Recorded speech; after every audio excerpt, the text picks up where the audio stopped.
my job is sitting on a sofa talking out loud. Can I actually represent my country in a sport? Had no idea until I left how badly it had affected so many different parts of my life. You are not reliant, as lots of people are, on their sleep for their recovery. Okay, that's probably good. It may be good. For me. I don't want to give any spoilers. What am I doing? Look at his face. What's he saying? There's no should. There's no should. I'm so sorry to all you parents who've got young children.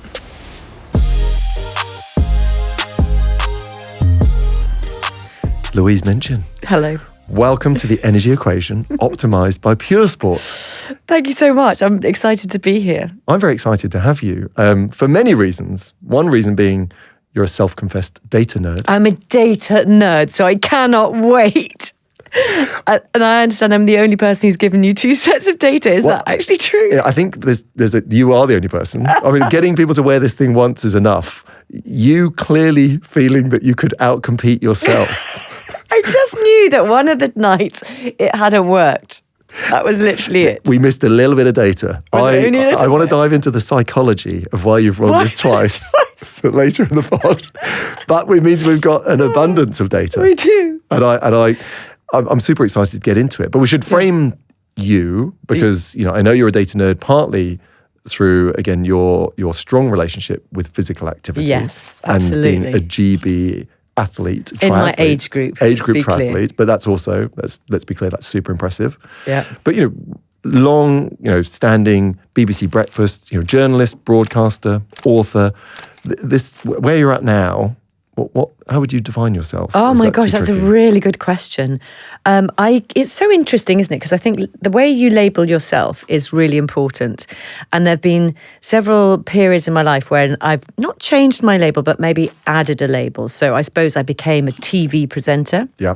Never set out to be a TV presenter. Interesting. I was interested in journalism and stories, and not data, but stories, people's stories, the why, the what, the where, and the how.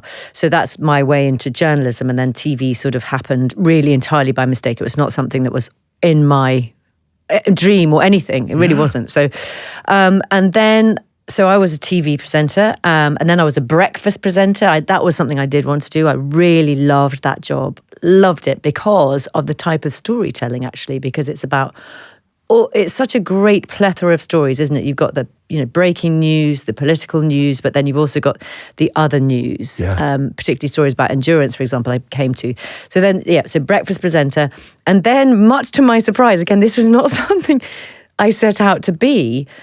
And I call myself now an endurance athlete. I love it. It's bonkers, but I know we'll talk about data and stuff, and it's not that bonkers because I suppose I am an endurance athlete. I mean, I go and do things that people find they're my fun, but other people don't think in any way fun. And by that, I mean, for example, recently I did a half marathon, which was in the Lake District. Beautiful. Yeah. It was a really kind of misty cold day. And I actually broke my rib, but that's another story. Oh my God. So we're defining you as this again, endurance athlete. Yeah, and that is part of it, isn't it? 100%. That you get up, you carry on, and you think, it's a little bit sore, but hey, I'll just carry on. Which I think is not necessarily a brilliant thing, but I loved that day.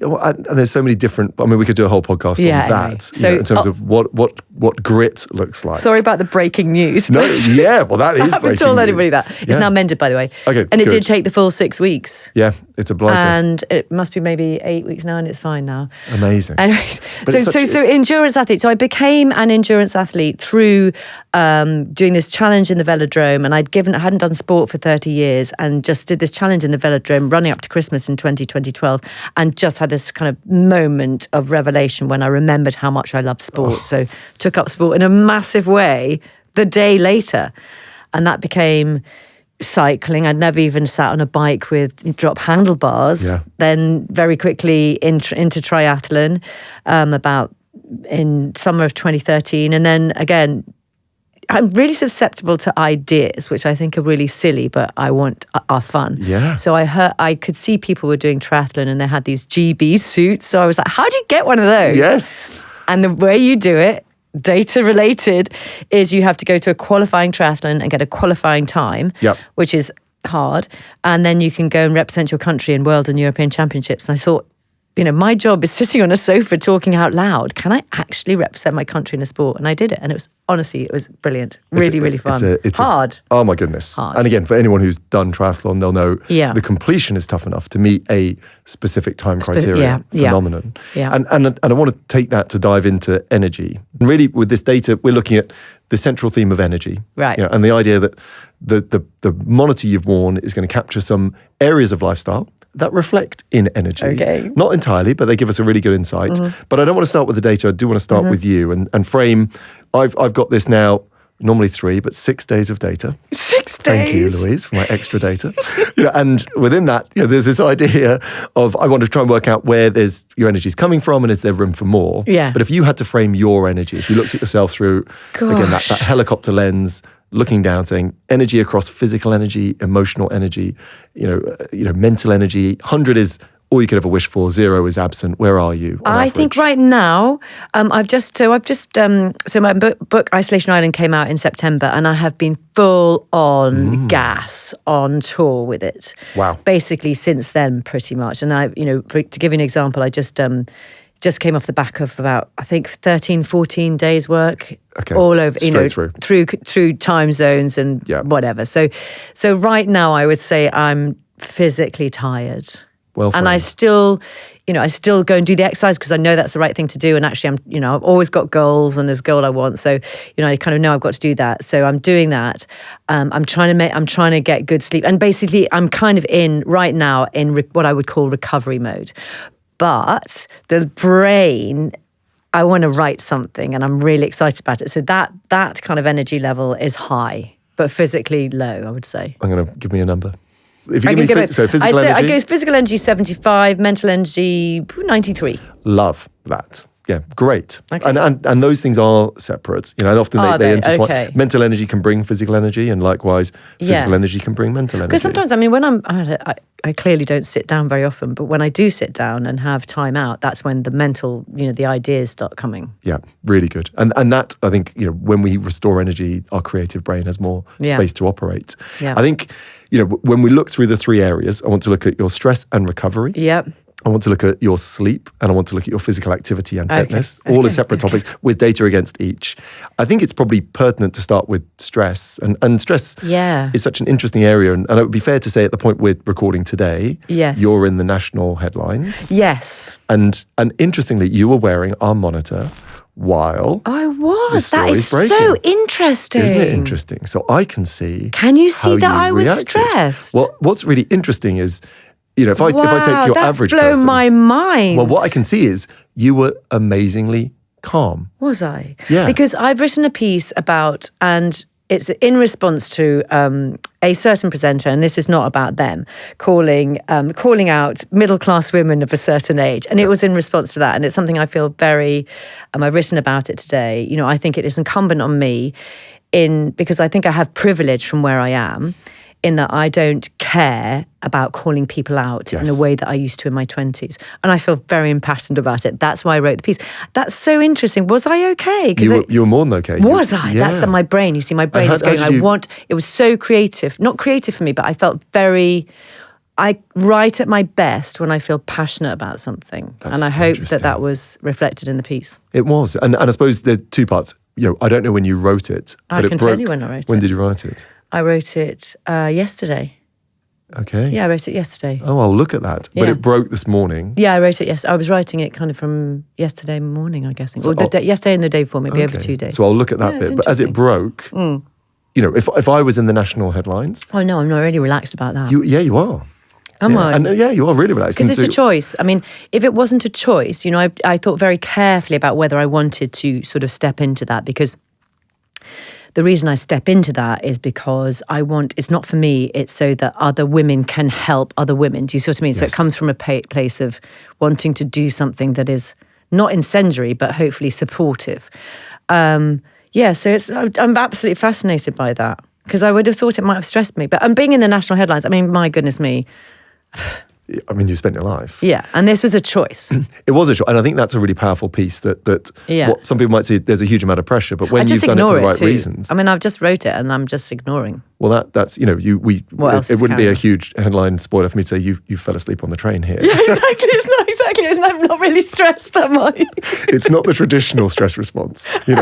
As humans evolve to escape, to sleep for an hour on the train. I'll tell you what I'll do. I'll have a little Instead nap. of looking at social media, I'll just go to sleep. I mean, you could that in itself is a strategy that you could sell. You're in the heat of the battle. And it's that sense. The pressure doesn't make the stress. So funny. The reaction makes the stress. Yeah, and so here we got, you can look at it and go, you've written a piece, I think you've nailed that entirely. It's not incendiary for the sake of being incendiary. It's supportive and it's a great perspective. So you've written it from a place of purpose. Yeah. You can't then control how people react to it. No. And it's not all going to be. And also I've learned, I presented a program in front of 6 million people. Not everyone is going to like me. Yeah. That would be weird if they did. Totally. So, there's perspective there that I might have to bring to it probably. And I think that perspective we look at when we look through the results. So, so we score stress and recovery, which is over each 24 hours, how often your body spends ready for that sort of fight or flight and your physiology follows that state, and how often in 24 hours your body is recouping energy, restoring energy. Really, the science of this is we're looking at the autonomic nervous system and seeing what the inside of you is ready for. Wow. And how often it's ready for threat. Who knew? Who knew? Wow. I did not know that. No, it's jolly exciting. So at the time of the story breaking, you were ready for calm. Right. When we look at that across the 6 days, I get a total score. Okay, and your score, your 6 days, I can't stop elaborating on the 6 days. I've got so much data, I don't know what to do with it. Sorry. I love it. So out of 100, your stress and recovery score is 82. Oh, gosh. That sounds good to me. I have no idea. You'd know. Very good. So we're looking for people to be sort of above 60. Wow. And it's a really strong area for you. When I show you that on this graph, let me show you. So is that about endurance? Is that where the endurance comes from then? That's so... I'm going to deal with the endurance separately because your endurance... So my stress and recovery, so I might get stressed, but then I also can somehow recover from it. That's well put. That was a really, very simple way of putting it. You're clearly an expert. But if it can't be put simply, then it's not worth saying. Right. So I think what we've got here is a timeline. When we look at the timeline, when we see red on the graph, your body is physiologically ready for threat. Right. When we see blue, that's you physically exerting. Right, So exertion-based stress is different to psychological based stress. And then when we see green, we see you restoring energy. Yes. And the most important thing is over the 24 hours, are we seeing sufficient recovery? Yeah. Now, we'll come to sleep in a minute because I think anyone who's followed you on Breakfast TV will be fascinated by sleep and your relationship with it. But put a pin in that because what I'm so pleased about is your daytime recovery. So these recovering the daytime? Yeah, big blocks of green, in the morning, big blocks of green in the afternoons. Yeah. And you're spending about 50% of 24 hours in physiological recovery. Well, I promise if you saw me, you wouldn't believe that was true. Well, because I presume because I'm moving all the time. Yep. That I'm not recovering. No, and movement can be a wonderful form of recovery. Yeah. So really what your physiology is doing here is following what you're telling it to be ready for. Okay. If you tell it to be ready for too many things to handle and I've got to be in a million places doing a million things, it will go red and your heart rate will rise and blood pressure rises and glucose in your bloodstream rises. What we've got as a global picture is you are not reliant, as lots of people are, on their sleep for their recovery. Okay, that's probably good. It may be good. For me. I don't want to give any spoilers, but it's definitely good. Feeling, but what we've got, these rich blocks of recovery in the day, really reflect a physiology that's got that bandwidth to do a lot of stuff. Oh, good. And when you think of that word recovery, and if I think of your body's ability to go into calm, do you do anything deliberate and conscious to activate that? No. I mean, I do yoga, but I think in the 6 days that I've did that, I probably did only 1 or 2 sets of yoga actually. Yeah. I do sometimes if I can't sleep, I do breathing exercises, but no, I don't. No, absolutely not during the day. No. Can you find stillness? Stillness? What even is that? Really. How do you spell that? No, is that the antithesis? I'm not. I mean, I'm not. You can see I can't sit still. But what's nice for me is to know that even though I'm not sitting still, that there is still a stillness. 100%. So here we're in that point. Not everyone needs to meditate. Not everyone needs to do gardening. Yeah. What you get is when we see bursts of exertion, we see great recovery afterwards. So what you've got is, of course, exercise itself is an enjoyable process for you more than others, potentially. Yeah. But really, the large benefit of exercise is the fact it induces this recovery afterwards. You don't get fitter when you train. You get fitter afterwards. And we can see that your dosages of exercise are eliciting this daytime recovery, which will be a major prop to you. If I think of you like a sort of a rolling battery, which is a new concept. Yeah. But we take the idea that you started wearing the monitor. This is just which bit of data is this? Well, 6 days, this is the 15th day you had it up. So this is whatever. This is the second set of data, which was slightly clearer and cleaner than the second. So brilliant. You ran it. You start day one at sort of a baseline of normal energy, and then what we see is energy dropping during the day and then rising during the night. And over the course of the 3 days, actually, you're pretty much exactly where you should be. You're refilling your cup. So what I did yesterday, because I knew I was coming down here and blah, blah, blah, lots of different, I'm juggling it all the time. Yeah. I did 2 sets of exercise yesterday. I actually swam yesterday because I can't swim the rate. I swam really early yesterday morning. So interesting. And then I went on my bike last night because I'm away in London and I can't do it. So I kind of, what I would thought in some ways, like purposefully overloaded yesterday, but maybe it's not an overload. It's not an overload, and clearly this technology is used equally in picking up signs of early overtraining, where I've put too much, again, stress into my system without adequate time for it to restore and recover. So we're not seeing pattern of overtraining either, albeit your sleep isn't perfect, and we'll come to that. But there are those 2 separate exercise sessions, and there's 2 separate bursts of recovery. And what we often see with overtraining is people don't go into that recovery because their body is sort of, it's stuck in the fire. And the cortisol or whatever it is. And cortisol will follow that. So cortisol is again, gets a bad press, but your cortisol is a huge part of your daily rhythm. So you should have made loads of cortisol this morning to help wake you up. And then over the course of the day, it drops down. What we tend to find is people who have inadequate recovery start to borrow that energy that they're not getting naturally from making more cortisol. Well, thanks very much. Well, it's a pleasure. I feel much better than I did before I arrived. Well, and again, let's start with your physical energy is 75, your cognitive energy is in its 90s. Yeah. So that doesn't happen by accident. Right. Which is really important to note. And what we have to do, and the whole point of data is to say one person's, medicine and another one's poison. I know that because I talk to people about the stuff I do and they just think I'm absolutely bonkers. But I'm like, this is my idea of fun. Yes. Being cold and wet and outside and perhaps even crying when it's really tough. But it's my fun. And that's what I'm not telling anybody they need to do it. They just need to do what they like. I love it. These days, it feels like every brand is shouting about how supplements are the answer to everything. But before you jump into the latest wellness trend, it's worth remembering that the basics come first. Hydration, good nutrition, rest, and movement. These are the foundations of feeling your best. When you do decide to supplement, what you choose matters. And my advice is to look for products that are free from additives, artificial flavors, and unnecessary fillers.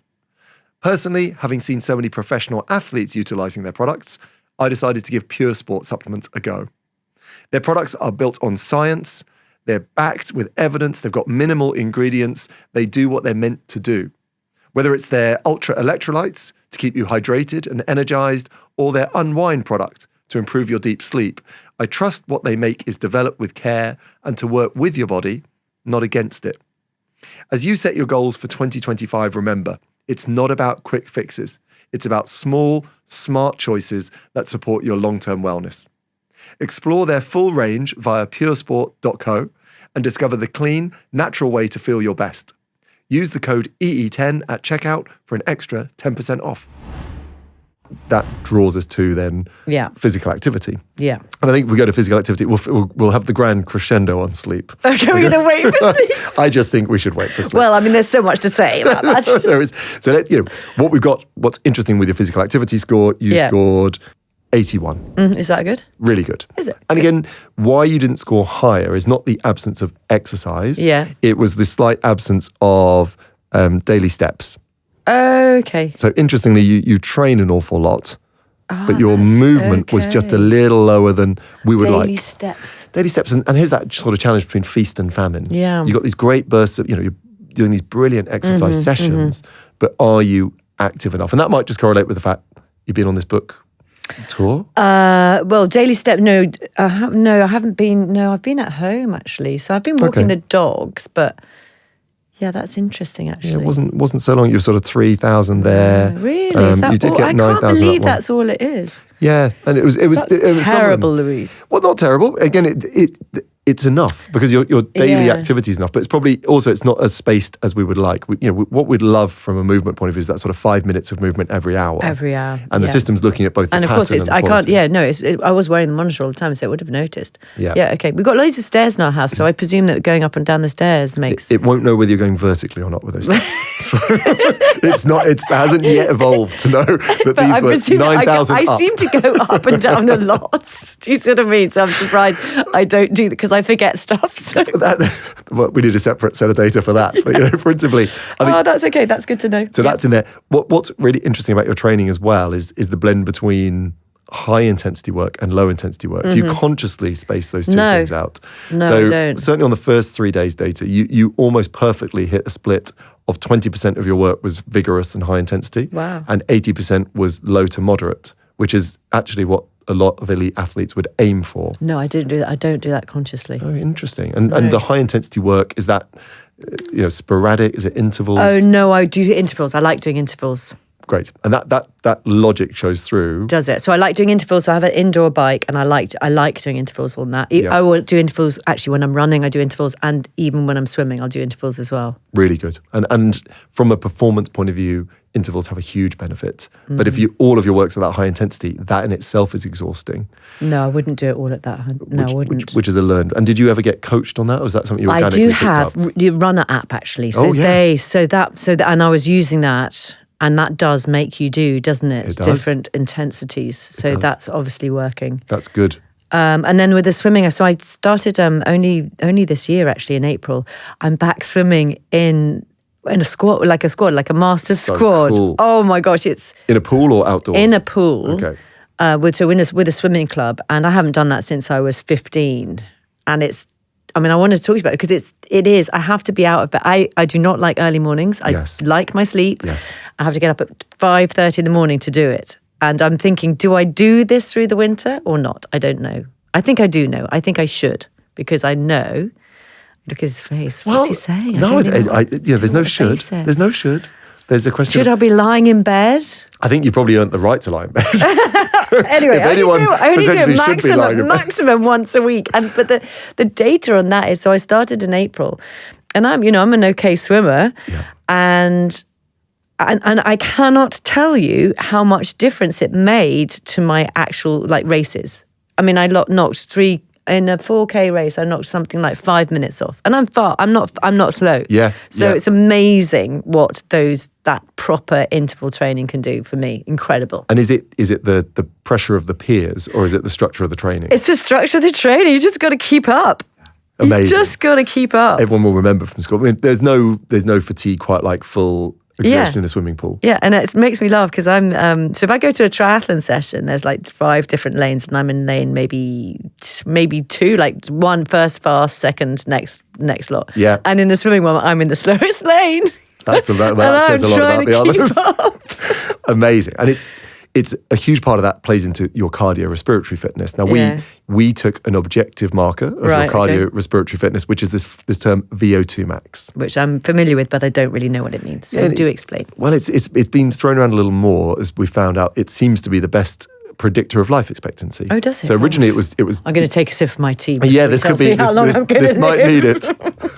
No, but this is a parameter that is used in endurance athletes, right? Because it has a correlation with, again, your performance in triathlon and marathon, and the highest recorded VO2 max are in actually cross-country skiers, interestingly. Oh my goodness. But in your triathletes and your cyclists and your marathon runners, we see those sort of top Let's figures. be really clear before you talk about that.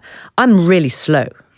Well, you are, again, going to be, you're an age group triathlete. And I'm not an age group triathlete anymore. So I just do it because I like it. Which is fab. And your fitness results, we're interested to hear this is sort of a number that you put against your fitness. Right. And the word fitness is the wrong word, but it's against your ability to deliver and consume oxygen. And VO2 max in technical terms is how much oxygen each kilogram of your body can consume in 1 minute. Okay. So it's a real function of your breathing and your heart and your blood vessels, and every single part of you contributes. So it's like the sum of the team. Mm-hmm. And how's the team doing? Well, the team's doing very well, and it's one where, again, from an age-specific component, you are going to be in the absolute top 10% for females of your age.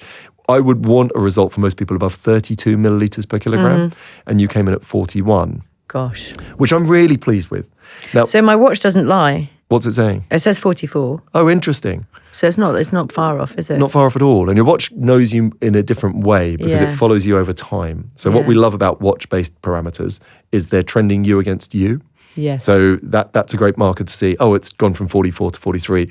I need to put a bit more work in, etc. But that's within a bandwidth of accuracy. It's not, it's not far off, is it? Not far off at all. And that's superb. So what we know is you've got a superb cardiorespiratory fitness. That also plays into why you manage stress quite well. We also know you're doing yoga regularly. Is there strength training in here as well? Yes. Oh, interesting. Not enough, I know that. But yes, there is. Yeah, I do. I do it probably once a week. Okay. That's perfect. I do. Okay, really good. Which because what I can't see is what some of those sessions were. Yeah. And I don't think I've done any since I was wearing it, actually, because I was too busy. Too busy. And again, easily done. Yes. Easily done. But keeping an eye. So you've got you've got the mobility. Yeah. You've got the cardio. You've got the strength. And that again would probably reflect that, to me, that 81 is conservative out of 100. Because you are an athlete.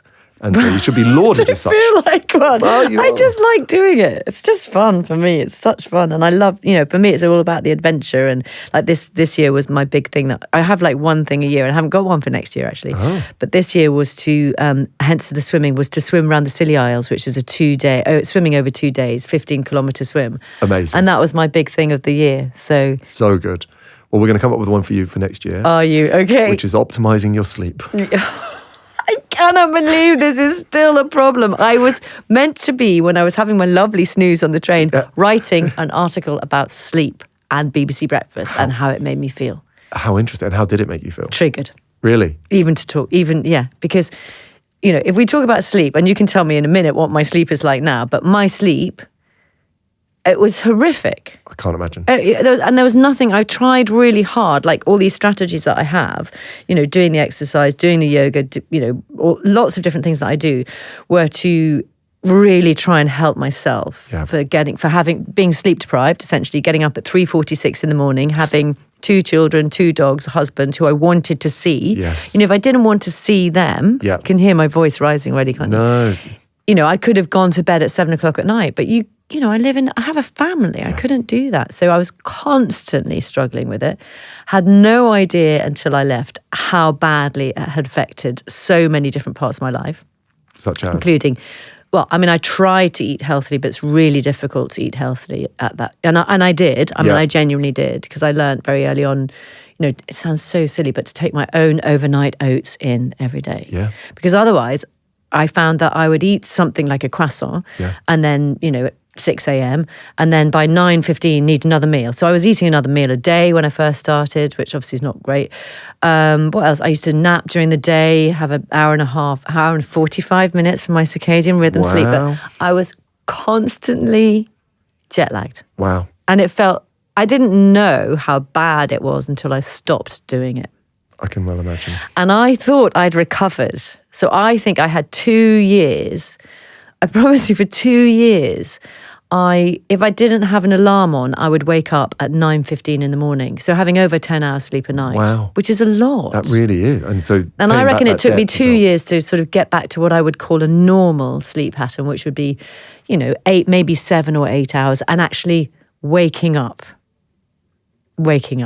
And that is something that, we don't want to go back and say, because the data isn't perfect, we're going to re-trigger, because you're probably markedly improved from where you were. Way improved. Markedly. And we have to always really judge sleep by how refreshed you feel upon waking. Yeah, and for me, the refreshed feel upon waking was actually being able to wake up without an alarm. Like today, I did actually wake up. No, actually, did I? I sort of woke up without being woken up. Oh, that's good. That's great. You took us very casually on this podcast. I hope I turned up for the energy equation. I'm just going to chance my arm. It was the train that was late, not me. I got up at 8 this morning. Fantastic. Tell me about it, because let's look at it. It was really bad, but there was nothing I could do about it. No, and there's bits in here which are so good that you do not have an issue. We've got 6 days, of which there's some confounding factors as to why it's not perfect. Yeah. So the sleep score out of 100 on this one is 53. What am I doing? I'm in bed. You are. I'll go to why one of the nights isn't good because it's not. I know what it is. It's alcohol. Well, you put it on. I knew that. You wrote it on your diary, which I know. makes you, an excellent guest. I think I exaggerated. Actually, I think it was only 3 units, but it was still made a difference. I think when you wear a monitor like this and you see what 1 unit does, Wow. it's such a sensitivity from a sleep point of view. I know this. Yeah, but that doesn't mean it's not worth it. Yeah. Was it worth it? Was it worth it? Yeah, whoever you were with might be listening. No, it was definitely worth it. I can't tell you what I'd done, but I'd done something really exciting, and it was a celebration. all we can say. So it was definitely sometimes it's worth it. And actually, look, what when we look at your sleep on the graph, champagne. Does that help? It does. Probably it does not actually really. help. It's one of the purest forms of alcohol. So, which is why it's pricey. But the reality is, one was bad. Yeah, when you have the alcohol, and there's lots of excitement at the time you had the alcohol. So the monitor thought you were exercising. So again, I'll ask no further really questions. Funny. But I wasn't. Yeah. I'll tell you when we're not here what I was doing. But this is great. It's all above board and it would be on the telly, so it's fine. Oh, but anyway, even more so exciting. I can't tell you. Well, and again, your recovery is suppressed those first 2 hours. Yeah. Then you're into beautiful, rich recovery. And, when we look at this, do you go into good recovery? You do. Mm-hmm. You just have these sort of fragmented, that you're, if I had to sort of put that into layman's terms, you're keeping one eye on the world still a little bit. It sort of doesn't surprise me, but how do I stop doing that? I don't go to sleep quickly either. I know that. It takes me ages to go to sleep. So there's not, I think. If we take this night as a normal night, you'll see that you haven't gone into huge recovery in the 2 hours before you go to bed. So your body isn't before I go to bed. So what we do before sets the tone for what happens when we're in. So have you ever committed into sort of that 90 minutes, 2 hours of ritualistic behaviour? I do have ritualistic behaviour. So I will what I do is, and it won't be 2 hours before, I will always have a bath before I go to bed, and I will always read a book. Okay. So I have probably 40 minutes. That's great. That's great. That's exactly the sweet spot. It's that case of how do I convince my brain that it needs to deal with nothing until tomorrow morning. Yes. And so, in that sort of scenario, you'd say, look, when we see people with young children, we see that pattern because they're listening. They're like, I know there was one night there. I know exactly what happened. I should find out which night it was, where one of my daughters texted me at 11. I was asleep and texted me at 10 to midnight. Okay, that's an absolute disaster.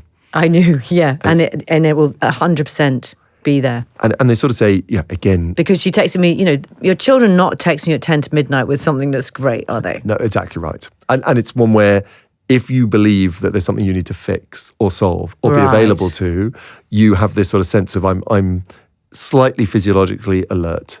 Okay. I hear the key turn in the door. I hear someone pull into the drive. If you go to deep sleep, which is the richest form of energy restoration, you are oblivious to the world. And that's a risk. So your body can't allow that risk if it believes it's got to stay plugged in. Do you know what? So that's parenting for you. I agree. And my children are 20 and 23. Yeah. They're not even 0 and 3, and I'm still parenting in the middle of the night.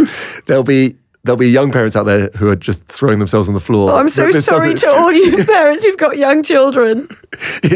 I'm really sorry. And they say that you shut down that. Again, the team here are all going to be weeping. Oh, I'm so sorry. It is that sense of I need to be available. And there was another one where there'll be another. This is really beginning to make sense. So there's another one when, which was, I know it was on the monitor as well, where other child came in at 3. Okay. Because I need to know, but maybe I don't need to know she's home. But that's totally normal. And so you won't be able to go into proper deep sleep cycles, that slow wave sleep, as effectively if you're waiting for your child to come home. Wow. And so the children aren't allowed to go out. I love you too, by the way. Well, this is what that dependency brings. Wow, this is amazing. So we have to create those tricks, and you'll find a lot of people. So what's the trick then? Pretend you haven't got kids as you go to bed, and ignore them. Just write them out. There's that sense of saying, right, let's imagine I've got a phone that isn't next to me. They would ring me if it's an emergency. You shouldn't be waking up for a text. Okay, you're so right. How do we create that framework? I could just put it on silent. You could put it on silent. No, silent would still wake me up because I'd be on half alert. So no text notifications, and have it in a different room where you would hear the phone ringing. would be step one. Look at his face. I wish you could see it. I've got a very serious face on, Louise. So step one, I can't do that. I could. We can negotiate. Yeah. I could have silent notifications, and then you have that thing where you can notify anyway, can't you? Yeah, I think so. You're moving beyond my technical expertise. Oh, right. No, I do know that. So if they saw I had silent, they could notify anyway if it was urgent. Now, that's the way and what you need is a way in which you don't get disturbed by the banal and the insignificant. Okay, right. And yes. Then it's also a case of saying, look, you've got a lot going on. He's not saying it banal or insignificant if you're listening to YouTube. Which that's their names, isn't it? A very aggressive christening strategy.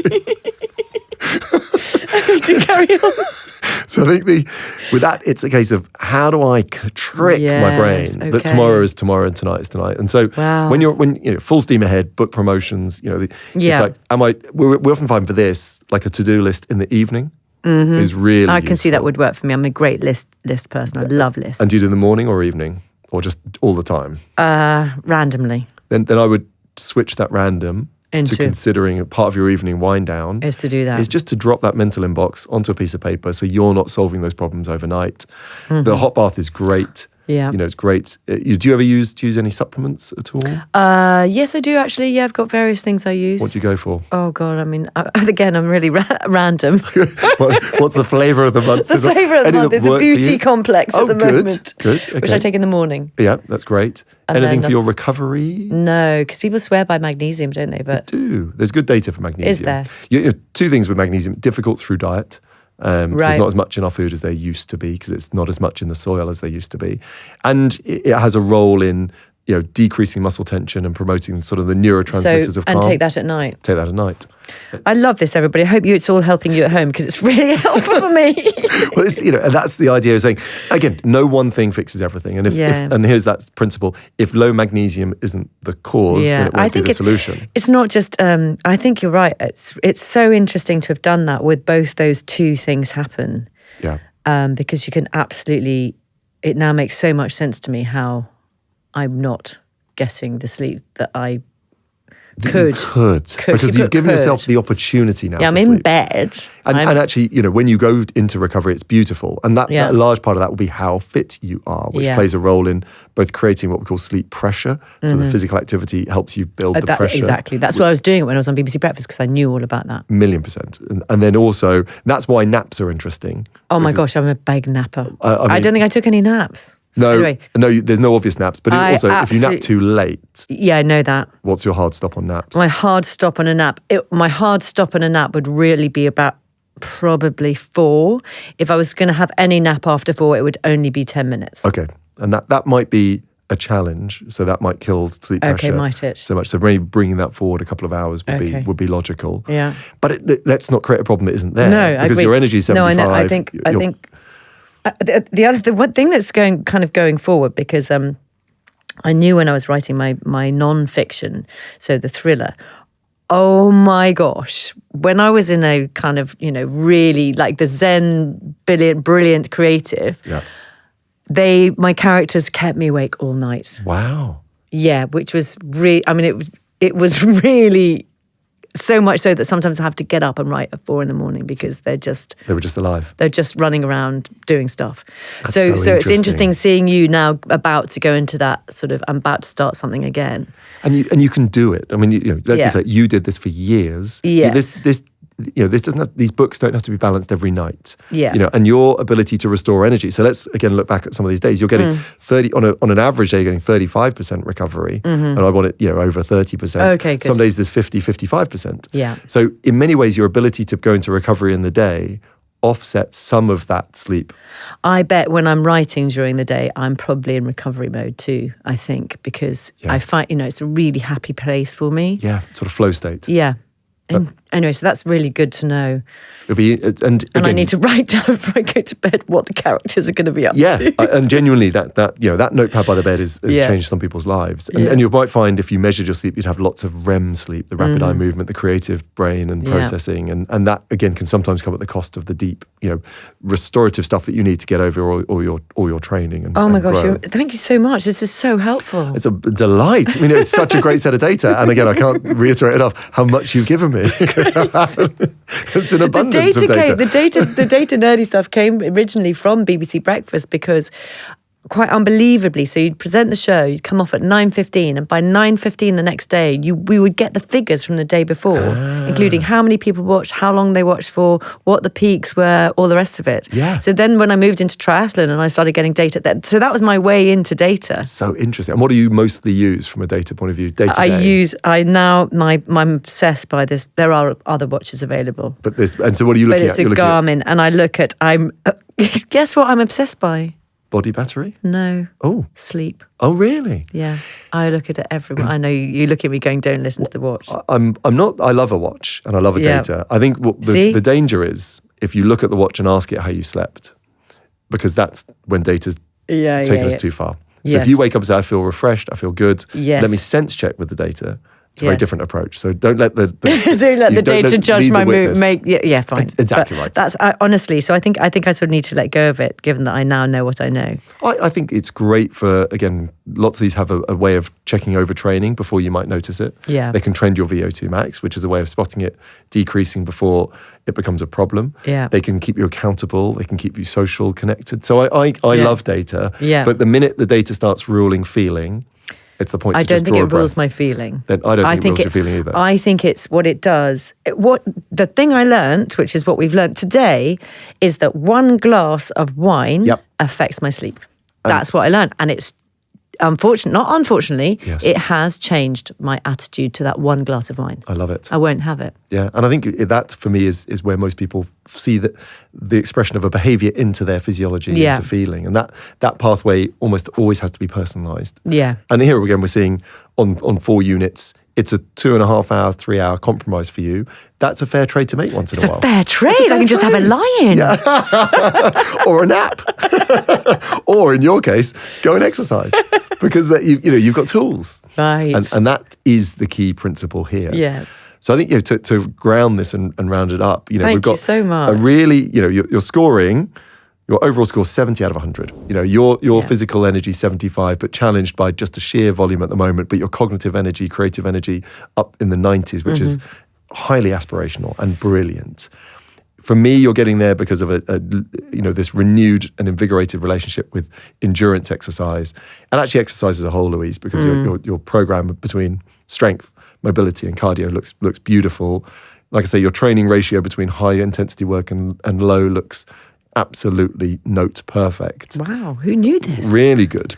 Yeah, well, and again, you've taken counsel. You've got running, swim clubs, and you're using running. I think it's, I've learned I don't have, I used to have a coach, and I don't have a coach anymore. So I sort of coach myself. But I guess over those years, since I've been doing it, it was over 10 years, you learn. Yeah. You learn what works for you. 100%. And it is working for you. So do you need to change anything based on this data set?